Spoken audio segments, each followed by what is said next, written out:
Hey there, it's CJ Willie, and today is Columbus Day. What better way to celebrate than with Magic the Gathering? I have in front of me a Zendikar Rising pre-release pack. Zendikar Rising came out in the fall of 2020. I'll go ahead and open up this Zendikar pre-release and the packs, and then build what deck I would have built if I had gone to the pre-release back in 2020. Let's get to cracking into this Zendikar pre-release pack. Features Jace on the front. Open up the pre-release and try not to spoil the promo card. Set that off to the side. Get the 6 packs out and the cool spin down die. See if I can get a 7. I did get a 7.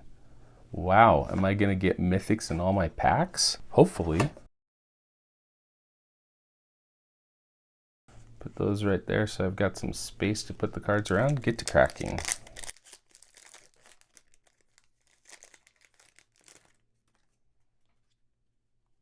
All right.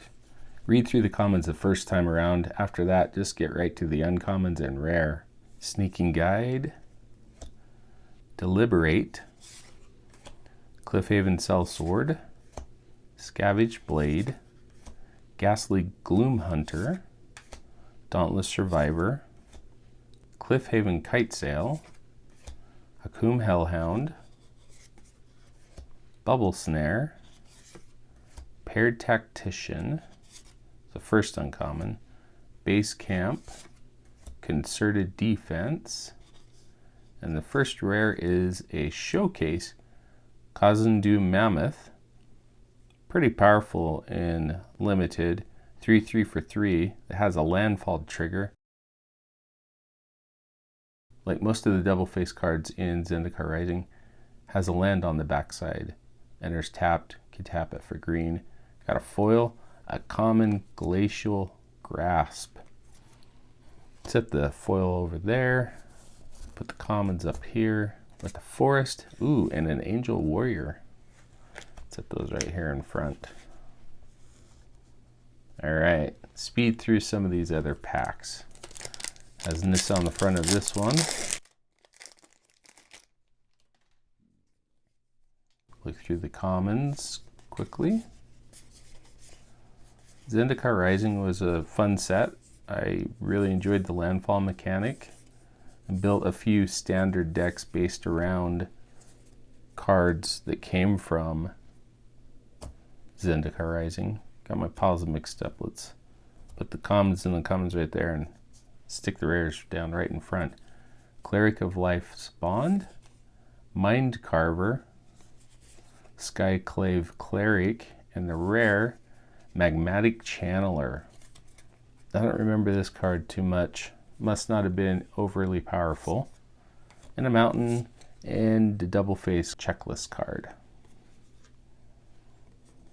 Not a checklist card, but represents a double face card in your deck if you're not playing with sleeves. I don't know who doesn't play with sleeves nowadays. Okay, Nahiri on the front of this pack. 2 down, 4 to go. Aside from the mammoth, nothing really jumping out.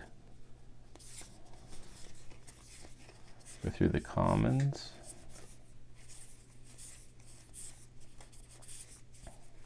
First uncommon is going to be Lull Mage's Domination, Lull Mage's Familiar, so a little bit of a blue-green theme, Vastwood Fortification, another one of the double-faced cards with a land on the other side, and I can already tell that our next rare is not going to be very powerful at all, Coveted Prize. If you're chasing down party, which was one of the mechanics in Zendikar Rising, you could reduce the cost for each member of the party on the battlefield, Cleric, Rogue, Warrior, and Wizard. Interestingly enough, Ally is a major mechanic in Zendikar, yet in this set only one Ally card at Mythic and no other allies in the set. I think that was definitely a drawback. And a stupid ad card. Okay, halfway through it. Hopefully I can get some better pulls out of these packs.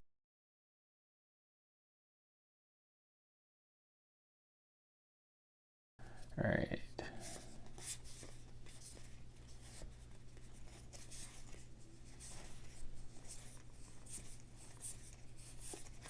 All right, first uncommon is Umara Mystic.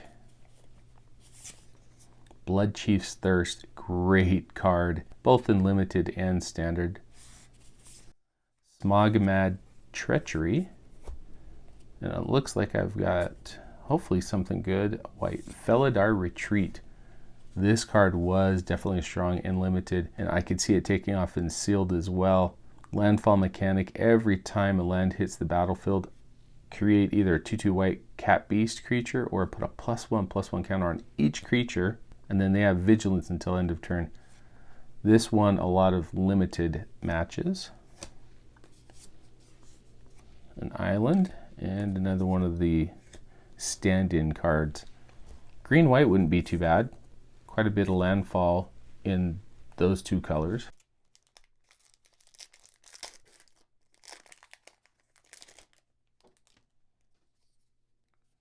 All right. Get through these commons. The showcase cards were pretty cool. All right, first uncommon is going to be Goma Fada Vanguard.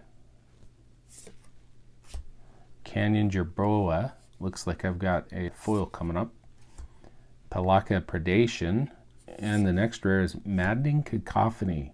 I enjoy playing Mill, and I've got this in Pioneer deck. Mill's 8 cards unless you kick it, and then it's half of the library. And the foil is Rabid Bite.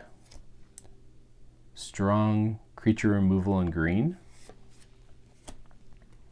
Sadly, both of my foils are commons. A plains and another one of these worthless stand-in cards. All right, final pack before I take a look at my promo.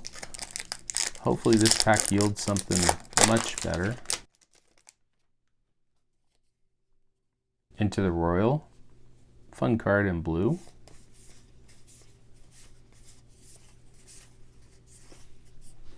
Feed the Swarm, powerful black common. First uncommon is going to be Lithoform Blight.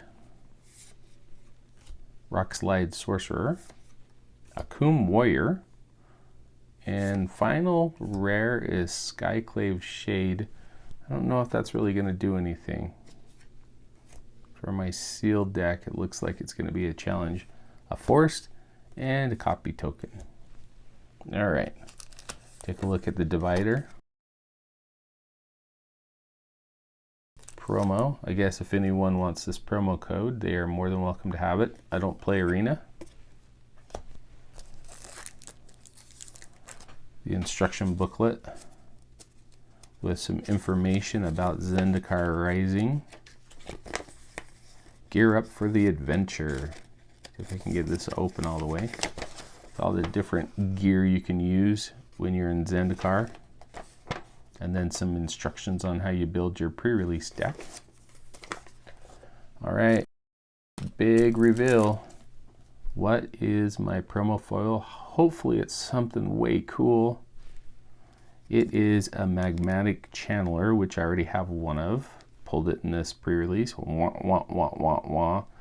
Has the pre-release stamped date on it. So what will my deck be? This is going to be a tough one. I don't know that I have a tremendous amount of support in the rares. Who knows? All right, I'll clean this mess up and come back with my deck tech. Okay, I'm back with my deck tech. I really wanted to go white-green landfall. I pulled this really cool green landfall rare, Kazandu Mammoth, that gets bigger as lands out into the battlefield. I just didn't have enough support in green. Not enough creatures, not enough spells. Blue was really weak, only a couple of creatures and a lot of spells, which is typical blue. Red was promising, but red didn't seem to interact well with what I had in white nor in black. So I decided to go white-black with a lifelink landfall theme. And in the front row, I'm showing off the cards that are going to be the backbone of the deck. Starting with creatures, black-white has a lot of life gain. Cleric of the Life's Bond. I have a lot of clerics that will enter the battlefield, so it will get bigger over time. Marauding Blight Priest and Core Celebrant work together Core Celebrant gives me life for every creature that enters the battlefield, and when I gain life, my opponent loses life. This particular row has a lot of life-link creatures in it, and a couple of creatures enter the battlefield, gaining me some life. With the landfall theme, I also have a few creatures that will get +1/+1 counters. Hagra Constrictor comes in really great because any creature they have with a +1/+1 counter on it has menace. So evasion to get my creatures through with damage. Skyclave Shade is a pretty strong card in limited. 2 mana, 3/1, can't block, but it's really just getting in for the attacks.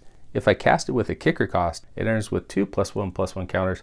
A 5/3 attacker on the board is something my opponent's going to have to deal with. If it goes into the graveyard, it has landfall that I can cast it from my graveyard. Looking at my spells, I've got a lot of creature control. Smite the Monstrous takes care of a bigger creature. Nahiri's Binding shuts down any creature or even a planeswalker my opponent may have. Feed the Swarm can take out a pesky enchantment, which is rare and black, or take care of a creature. Blood Chief's Thirst takes out a smaller creature early on, and later in the game can take out any creature or planeswalker. Palaka Predation lets me look at my opponent's hand and take their big bomb. Subtle Strike, great combat trick, puts a +1/+1 counter on my creature, which feeds into the theme that I've got going on here. Cliffhaven Kite Sail is a strong artifact that I think should be run in just about any limited deck. Cheap artifact to play, cheap to equip, gives a creature flying. And the final strong card is Felidar Retreat. Landfall allows me to put more creatures on the battlefield or put a +1/+1 counter on all my creatures and give them vigilance until end of turn. It will take over the game if it's left on the battlefield. And of course I can play Base Camp because I have enough party creatures that it will allow me to tap for any color, keep out of being mana screwed. This is a deck that I'll play 17 lands, really 19, if you count the backside of Skyclave Cleric or Palaka Predation. That gives me enough lands to trigger landfall, but at the same time, if I need either the creature or the spell in a pinch, I can cast them. Well, this is the deck that I would have built on pre-release if I had attended. I think it's an okay deck, not very strong. I probably would have won 2, lost 2. Anyway, hope you enjoyed the video. If you did enjoy it, please like, subscribe, and share. Tell me in the comments section what you think about my pre-release deck. Until next time, when I'm back to crack some more Magic the Gathering.